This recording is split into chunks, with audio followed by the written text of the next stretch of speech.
Hello，大家好，这里是真有节目，我是你们的16。咱们今天呢要来讲一下前阵子比较有争议的长安的荔枝。它是马伯庸写的一个短篇小说，主角名叫李善德，是个在长安官场摸爬滚打28年的老油条，当然是最底层的那种。52岁，从九品下的上林署监事。他的官阶大概就相当于现在机关里的管律职的小科员，日子过得紧紧巴巴。为了在长安扎根，老李可是下了血本，掏空了28年的积蓄，还跟亲戚朋友借了一屁股债，才在城边买了一处偏僻的小宅子。你想想，一家人挤在刚刚到手的新房里，盘算着终于能过上安稳的日子了，那心里面甜的跟刚摘的荔枝似的。可谁能想到，这好日子还没捂热，就被一个馅饼打中了。哦，不是砸懵了。他的顶头上司刘署令，还有一群平时称兄道弟的同事，笑眯眯地给他塞了个荔枝使的差事。老李啊，这可是肥差，替宫里采办荔枝，油水可厚着呢。老李一开始还挺乐呵，心里想着总算能捞点外快了，补贴家用。结果一拿到正式文书，腿都软了。哪里是什么采办蜜饯荔枝间，分明是要把岭南新鲜的荔枝送到5000里外的长安。各位可别忘了，荔枝这宝贝娇贵得很，1日色变，2日香变，3日味变，搁现在快递都得用冷链，搁唐朝那简直是天方夜谭。所以这哪是肥差，分明是个催命符。搁衙署早就把这活当成了烫手山芋，你推我搡，最后愣是塞给了最老实最没背景的李善德。老李当时就绝望，半夜抱着枕头哭，甚至想写封放弃书，让老婆带着孩子改嫁，别跟着自己遭殃。好在他有2个特别靠谱的朋友，一个是韩城，点醒他事在人为；另一个更厉害，是诗圣杜甫，一句拼死一搏尚有生机，愣是把老李从泥地里拽了起来。你还真别说，这老李还真有2把刷子，他这辈子就靠算学吃饭，这会儿全用上了。拿着地图一笔一画的算路线，盯着驿站账本和时间，甚至敢硬着头皮跟刘署令拍桌子要经费。要知道以前他见了上司都不敢大声喘气儿，就这么着，一个唯唯诺诺的小官，愣是被逼成了一个基建狂魔加物流大神。但最妙的是老李的心路历程，一开始他就想混口饭吃，可跑遍了岭南，见过沿途驿站户的血泪后，他这想法就慢慢的变了。他看着被砍得光秃秃的荔枝林，看着一族累倒在路边，看着老百姓为了凑荔枝钱卖儿女，心里跟被针扎了似的。后来他成功了，新鲜的荔枝如期送到了长安，杨贵妃笑开了花，杨国忠夸他能干，可老李却在庆功宴上跟人家杨国忠叫板。这荔枝是送到了，可是你知道背后有多少人倾家荡产吗？有多少人因此丢了性命？你说不花国库1文钱，那可是把担子全都压给了老百姓。此话一出，满座皆惊，杨国忠脸都绿了，当场就把老李列入了黑名单。果不其然，没过多久，弹劾老李的奏章就堆成了山，最后给他定了个贪赃30贯的罪，杖了20，全家流放岭南。你说这事邪门不邪门？是荔枝的老家，可老李反倒看得开，卖掉长安那套没住几天的房子，带着老婆坐上车，慢悠悠地往岭南去。到了那儿，他干脆种起了荔枝，日出而作，日落而息，反倒活得比在长安踏实。你说这算不算是塞翁失马？咱们接着唠着荔枝使到底是个啥差事？为啥说它是不可能的任务？单看名字，荔枝使不就是替皇帝跑腿买荔枝吗？可在唐朝那会儿，这差事的复杂度堪比现在发射火箭。一开始，李善德确实以为是采办荔枝尖，就是用糖腌过的荔枝干，这活多简单啊！装一罐子能存大半年，运到长安妥妥的。他还美滋滋地盘算，采办100斤，我偷偷留10斤，给老婆孩子尝尝鲜儿。结果等到他拿到社牒去福宝司办手续的时候，人家翻了个白眼，看清楚喽，是荔枝鲜，新鲜的老李。老李当时就懵，差点当场给人家跪下，官爷，您是不是看错了？这岭南到长安5000多里地，新鲜荔枝哪经得起这么折腾啊？没错，这就是荔枝使最核心的坑，要跟时间赛跑，跟大自然较劲儿。荔枝这玩意儿，摘下来就开始倒计时，第1天表皮发暗，第2天香味散了，第3天直接变味，到第4天基本没法吃了。从岭南到长安，就算骑马日夜不停，也得走10几天，这简直是逼着人逆天改命啊！所以李善德的第一要务就是给荔枝续命。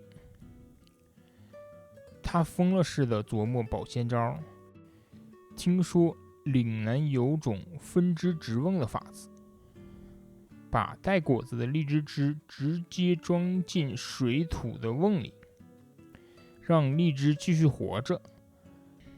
又学童女阿童用盐水洗果子，说能杀菌，还跟胡商讨教，用竹拓，也就是笋壳，把果子裹起来，透气又防震。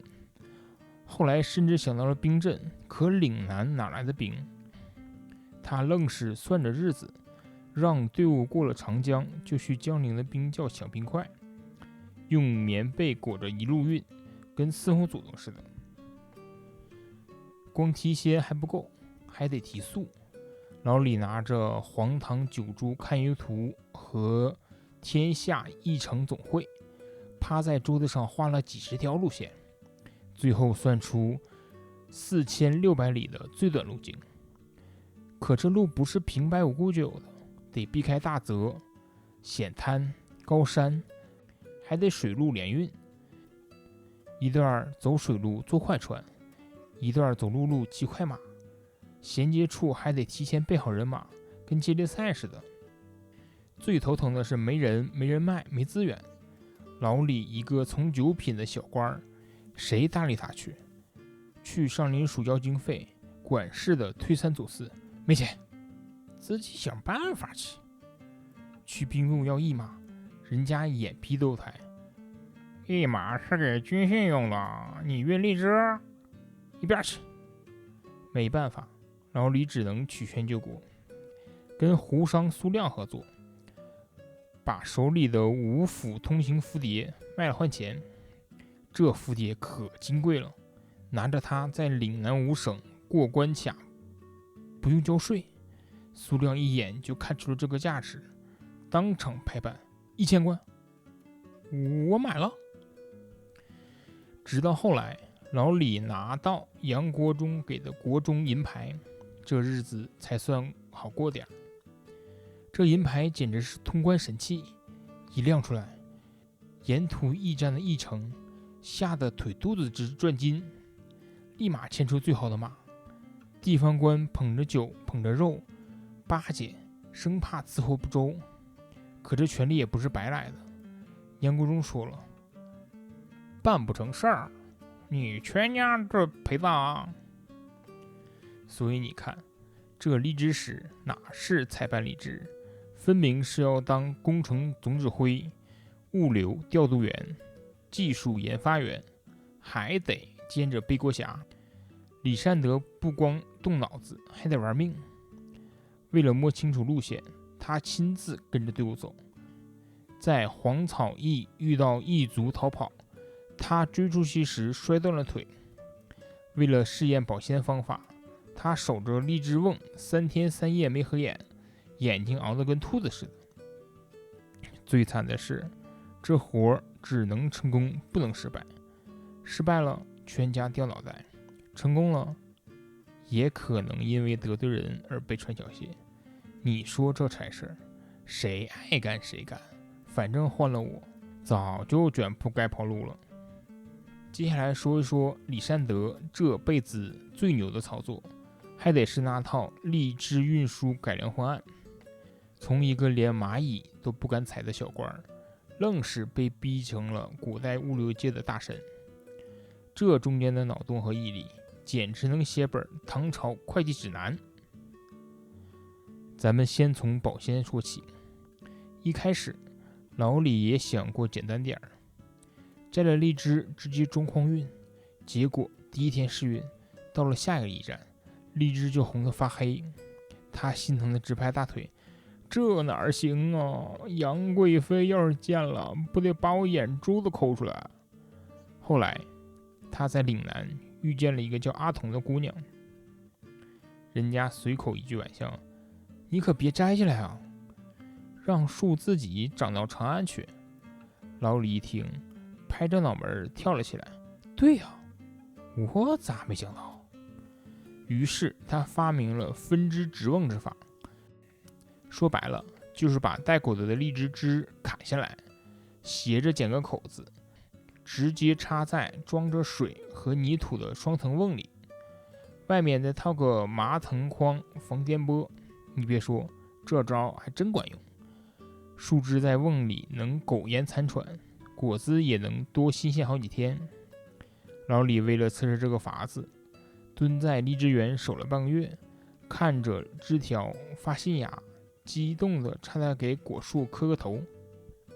老李拿着地图算了又算，把岭南到长安的路线扒得明明白白，最后挑了条4600里的最快路线。从岭南出发，先走水路到梧州，再转陆路经贵州、衡州，过长江到江陵，最后走驿道直奔长安。这条路上山少水顺，驿站还密集，简直是为快递量身定做的。可光有路线还不行，还得有急速转运的法子。他搞了个高密度轮换的制度，每隔60里就设一个换马点，一族骑着马跑60里，到了就换匹新马继续跑，人不歇马不停。遇到平直的官道，甚至30里就换一次，这速度快的能追上飞剑。为了让这制度落地，老李拿着杨国忠的银牌，挨个驿站训话：马要是跑慢了，人要是偷懒了，我扒了你们的皮。最绝的是他的数据化管理。老李发明了个角程格眼布，用不同颜色的墨点记录荔枝的状态，黑圈代表着新鲜，折点代表着色变，紫点代表着香变，朱点代表着味变，墨点就是彻底坏了。他每天对着这脖子琢磨，哪段路损耗最快，就赶紧调整路线，哪个驿站效率低，就亲自去督工。这操作搁现在就是对物流实时的监控系统啊。要说长安的荔枝中最会做生意的还得是胡商苏亮，就能算出10步以外的利润。他为啥肯掏大把银子帮李山德？这里头的门道可深了去了。一开始苏亮盯上的不是李山德，而是他那张五府通行符牒。这玩意当时有多金贵，相当于岭南5省的免税通行证。拿着它过税卡、关卡、码头，不用交1分钱，货物也不用查。对商人来说，这简直就是印钞机啊！苏亮一看这符牒，眼睛都直了，心里盘算着：哇，有了这东西，我运香料、丝绸，一年能多赚好几万贯。所以当李善德开口要了766贯钱时，苏亮想都没想就答应了，还主动加了3成，最后给了1000贯。要知道，那会儿一个普通人家一年的生活费也就10几贯，这1000贯简直是天文数字。他不光给钱，还乐呵的帮李善德采买物资，甚至给打折。为啥？因为他知道这符牒能给他带来的利益可比这1000贯多得多。可苏亮的野心不止于此。当李善德的试验钱花光了，愁得头发都白了时，苏亮又找上门来，笑眯眯地说：老李啊，我再给你3500贯，这2500是借的，1000是送的，算我投你一个好前程。这话听着仗义，其实是笔精明的投资。苏亮看得明白，要是李善德真能把新鲜的荔枝运到长安，那肯定得到皇帝的重用。到时候整个荔枝转运的活说不定就全都落到他手里了。他跟李善德说：等你成了气候，就让我们商队来报效朝廷，负责转运荔枝。这活看着辛苦，可里头的好处多着呢。朝廷给的特权，沿途的便利，哪样不能换成钱？他甚至还提出分1成利润给李善德，说是以计入股。你看这算盘打的，隔着长安城都能听见响。不过话说回来，苏亮对李善德也不全都是算计。有次老李被经略使追杀，是苏亮偷偷给了他一匹快马，老李实验失败，愁得喝闷酒，也是苏亮陪着他叹气。苏亮甚至记得老李的生日，还准备了礼物。这说明在利益之外，他俩还真的是有点朋友情谊。可后来李善德没按他的剧本走，老李成功后没让苏亮接手转运，反而把其中的猫腻捅给了杨国忠。苏亮气坏了，指着老李的鼻子骂：你当初是怎么跟我拍着胸脯保证，现在居然反悔？我当你是朋友，你却把我当傻子。气得他当场带走了所有的双层瓮，差点让老李的转运计划功亏一篑。所以你看，苏亮资助李善德，说到底是场商业赌局，赌老李能成事儿，赌自己能从中捞到更大的好处。只可惜他算准了生意，没算准老李的脾气。这老哥最后居然为了老百姓，宁愿自己掉脑袋也不搞特权，这可真是出乎了苏亮的意料之外。在岭南的地面上，谁的名字能让官差腿软，商人发抖？那必须是岭南五府经略使何吕光。这老兄皮肤黝黑，额头鼓鼓的像个寿星佬，出身更是在南边的朱崖郡，是个典型的地方大佬。作为天宝10节度之一，何吕光的权力大得吓人，在岭南他说一不二，当地官员见着他大气儿都不敢喘。有人说他碾死个把小官比碾死蚂蚁还容易，这话真没夸张。李善德第一次见他时就被差点吓得尿裤子了。这何吕光看着粗豪，心眼比绣花针还细。一开始听说李善德要运新鲜荔枝，他直接骂：这不是糊涂蛋想出来的蠢事儿，还想把老李拖出去，沉了珠江。可当他看到真的射碟，又琢磨开了，杀了他，这破事儿不就落到我头上吗？不行，得让他自己折腾去。于是他变了脸，假惺惺地说：老李啊，这事有难度，但我支持你。嘴上说支持，却1分钱不给，只让长书记赵西宁开了张五府通行的符牒，把责任推得干干净净。可当李善德拿到杨国忠的银牌后，何吕光的态度又变了，笑得满脸褶子，亲自给老李端茶，还送了串珍贵的香烛链当做礼物。为啥？因为他看出来了，老李这事儿可能真能成，要是不巴结着点儿，回头皇帝怪罪下来，他可是担当不起哦。可这笑脸背后藏着刀子呢。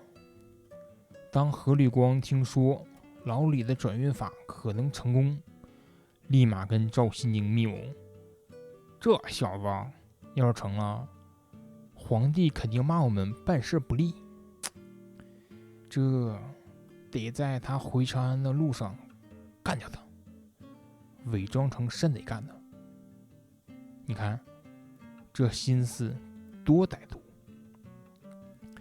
为了自己的乌纱帽，连朝廷命官都敢杀。不过这计划最后没成，老李命大逃过去了。说到底，何吕光就是个典型的官场老油条，有权有势，精于算计。既然想捞好处，又怕担责任，把明哲保身4个字刻在了骨子里。在他眼里，老百姓的死活，荔枝树的存亡，都不如自己的官位更重要。要说何吕光是岭南官场的大老板，那赵西宁就是他最得力的首席参谋。作为岭南经略使的长书记，这老兄肚子里的弯弯绕绕比岭南的山路还要多。第一次见李善德，赵西宁就展现出他的高情商。老李拿着射碟来要经费，赵西宁像偶的像朵花，又是请吃饭，又是拉家常，嘴里不停的念叨：做人嘛，最重要的是开心。可是一说到钱，他立马变脸。哎呀，经略府是1分钱都没有啊！当我给你开个5幅通行符牒吧，够意思吧？这话听着仗义，其实是把皮球踢回给了老李，给你方便，但是责任你自己担，我们可不掺和。赵西宁从打心里就看不起李善德，背后跟人家说老李像清远鸡，想拉着经略府一起掉坑里，没门儿。有次老李跟他争论转运方案，他居然当着老李的面鞭打了一个昆仑奴，冷冷地说：我们大人最恨2种人，一个是蠢材，二是把他当蠢材耍的人。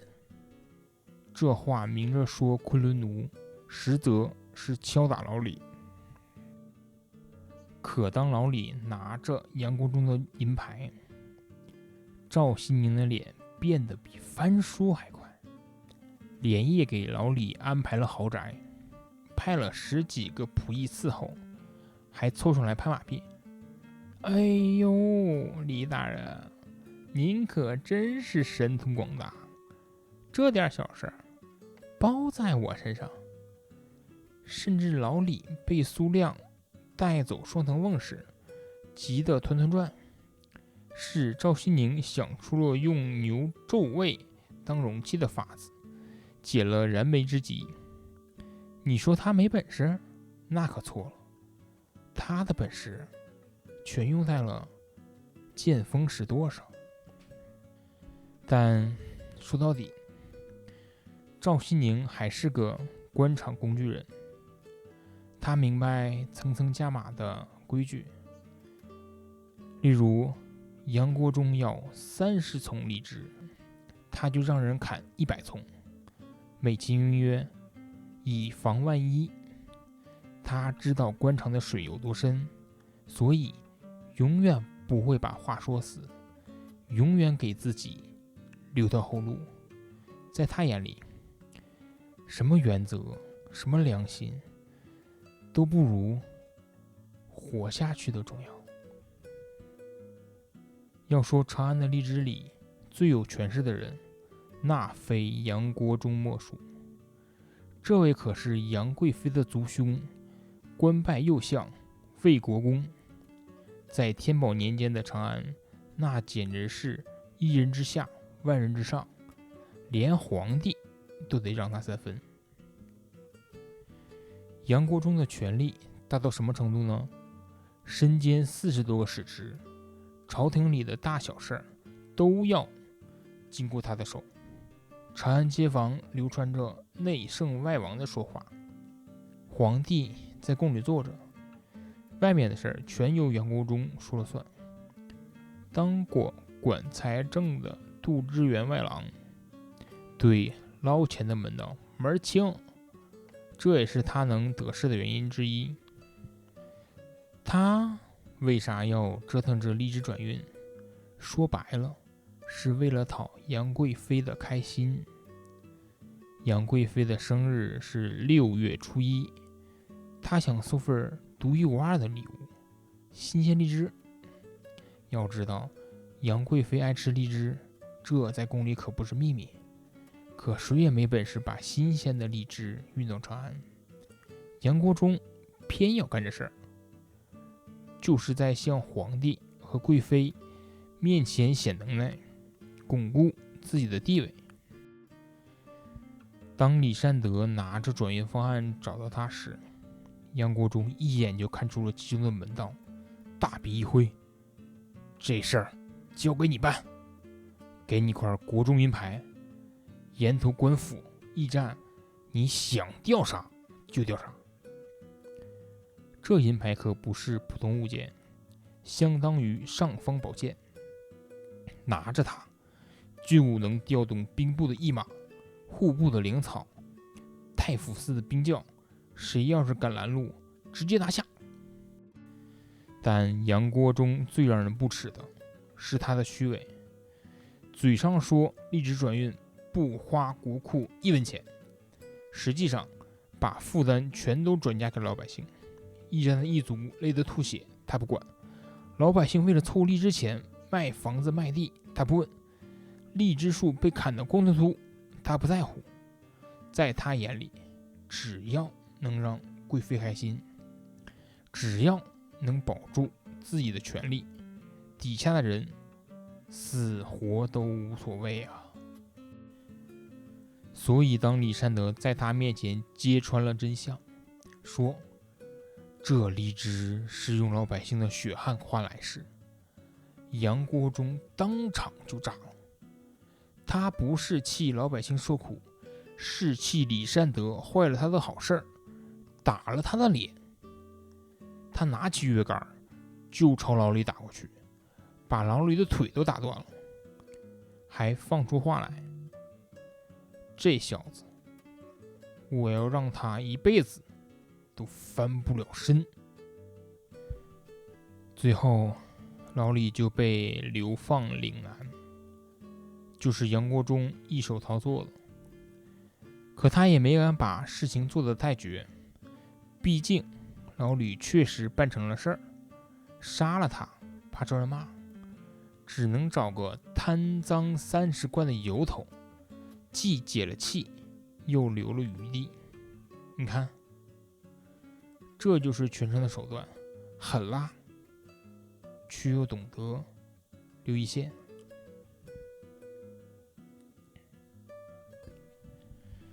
在唐朝当官，最让人头疼的不是日常打卡上班，而是皇帝突然甩过来的临时任务。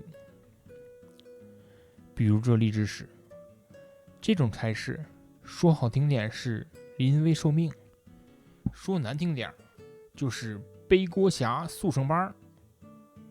官场里的人对他那是又怕又恨呢。先说说这临时差遣是啥来头，说白了，就是皇帝心血来潮，想干点啥，又不想走正常的流程，就随口指定个人去办。不管这人有没有正经官职，也不管这事儿合不合规矩。比如皇帝想吃新鲜荔枝了，就设个荔枝使；想修个行宫了，就设个营膳使。目的很简单，绕开那些慢吞吞的衙署，让自己的旨意能火速执行。可对中央衙署来说，这差事就是催命符。为啥？因为转运新鲜荔枝的这种事儿，明摆着办不成，谁接谁倒霉。各部门就像踢皮球似的，你推给我，我推给你，最后往往落到两种人的头上，要么是不在场的，要么是最底层的小官。要是有哪个愣头青真把事儿给办成了，那麻烦可就更大了。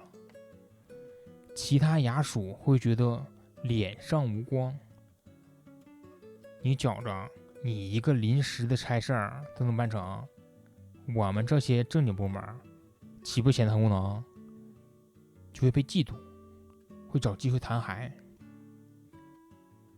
你看李善德刚把荔枝运到长安，弹劾他的奏章就来了：私售蝴蝶，勾结奸商，强开兵祸，反正能想到的罪名都给他往身上安，就是见不得他好。更让财政部门的抓狂的是，这些临时使职花钱就根本没谱，他们拿着皇帝的设牒，想从库库支多少钱就支多少钱，根本不用走审批，也不用对账。户部的人气得直跳脚，骂他们是蛋狗肠的逃奴，意思是跟脱缰的野狗似的，根本管不住。久而久之，度支无从计划，藏鼠无从恶流，国库的钱就这么稀里糊涂的花出去了。那当临时使职的官员自己咋想？一开始多半是兴奋的，毕竟是替皇帝办事儿，说不定能一步登天，顺道捞点外快，还能获得凌驾于其他官员之上的权利。就像李善德拿到了国中银牌后，一战一城见了他都得下跪，这种感觉平时9品的小官哪能体会得到？可干着干着就笑不出来了。他们会发现，这就是权力的双刃剑，能调动资源，也得承担所有的风险。办不成事儿就掉脑袋，办成了事儿可能得得罪全身，被人穿小鞋。李善德就是个例子，事儿办成了却被流放岭南，还不如当初别接这活。所以你看，这临时的任务就像块臭豆腐，闻着臭，偶尔有人觉得香，但绝大多数人躲都来不及啊。那李山德的转运荔枝最后成功了吗？真成了，但是这背后全都是血泪。天宝14载6月初1，杨贵妃生日那天早上，一匹快马疯了似的冲到了长安春明门，骑手累得趴在马背上，嘴里直冒白沫，马背上背着2个鼓瓮，外面沾着泥点子，看着毫不起眼，可就是这2口瓮装着全天下最金贵的东西，从岭南运来的新鲜荔枝。据说杨贵妃看到这荔枝时，笑得跟朵花似的，拿起一颗剥开，晶莹剔透的果肉放进嘴里，连连说好。杨国忠也尝了一颗，虽然觉得不算顶尖新鲜，但也乐呵呵地说：“老李这活干得不错，你看，折腾了大半年，跑断了腿儿，得罪了人，总算没白费。”可这成功的代价，只有李山德自己最清楚。他在跟杨国忠汇报时，忍不住说了实话：“大人，这荔枝是送到了，可您知道沿途死了多少人吗？驿站的驿卒跑累死的，船夫被鞭子抽死的，还有老百姓为了凑钱卖儿卖女的。您说不花国库的钱，那可是把担子全压给了他们老百姓啊！”这话一说，杨国忠的脸当场就黑了。他在乎的不是老百姓的死活，是李善德坏了他的好事。没过多久，谭海老李的奏章就对上了山，最后给他定了个贪赃上林署30贯钱的罪，杖打20，全家流放岭南。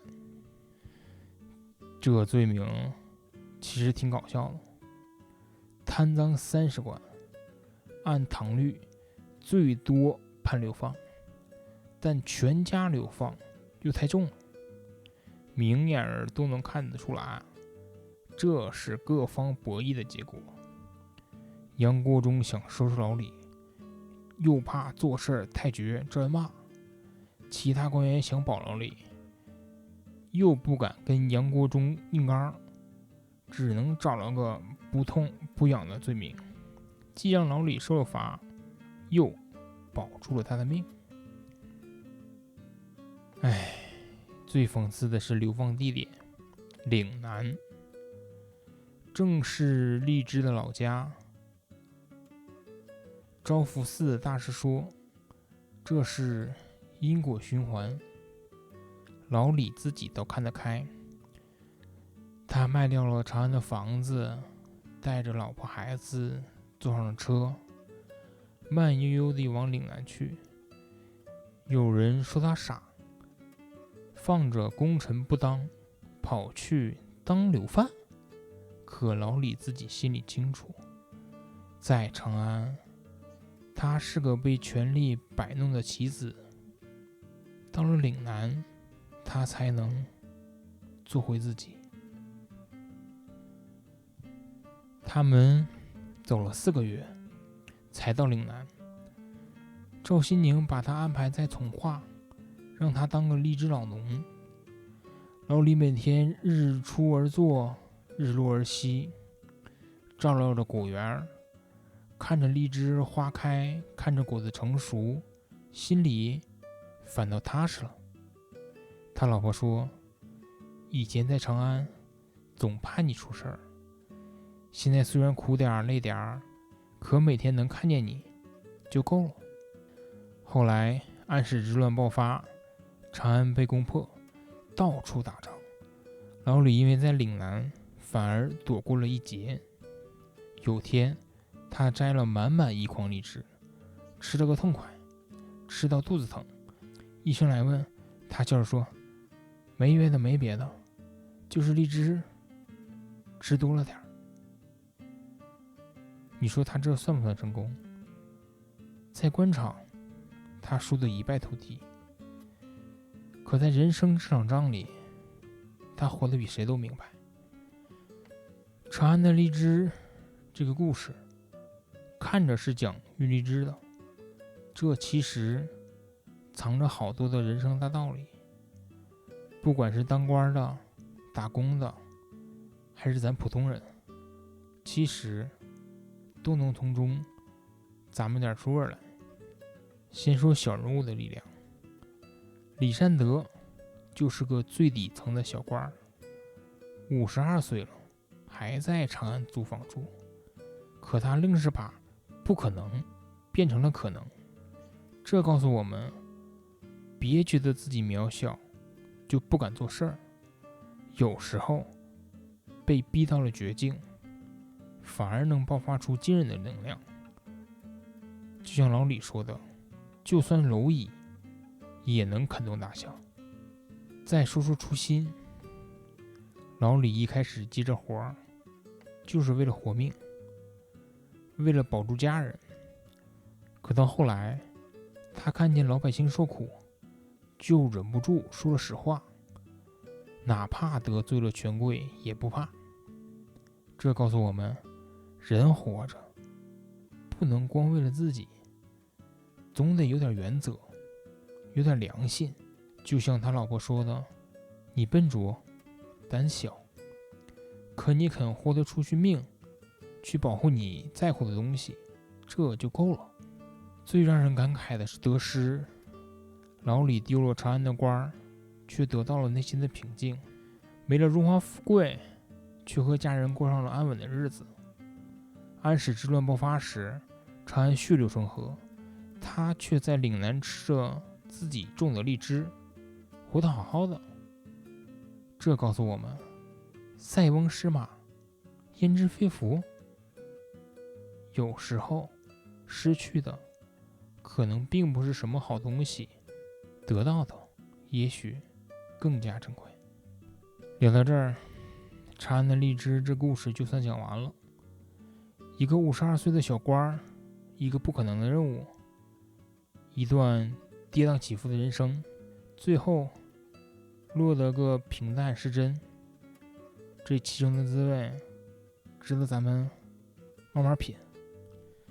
李善德的故事就像一颗荔枝，外表看着普通，可剥开之后有甜有酸，还有点涩。它让我们看到，哪怕是最平凡的人，也能在绝境中爆发出惊人的力量；哪怕是最荒诞的任务，也能让人守住内心的原则。李善德告诉我们，成功不一定是升官发财，有时候能守住家人，能对得起良心，能在乱世中安稳度日，就是最大的成功。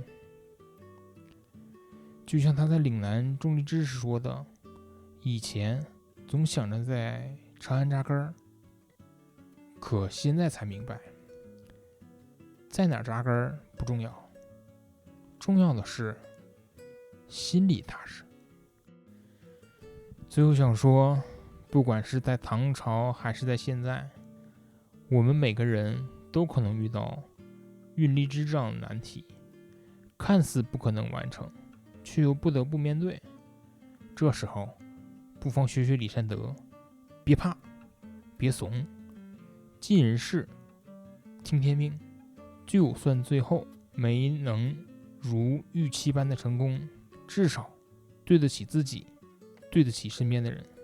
好啦，今天的故事就到这儿，希望您听完之后能有点收获，哪怕只是会心一笑。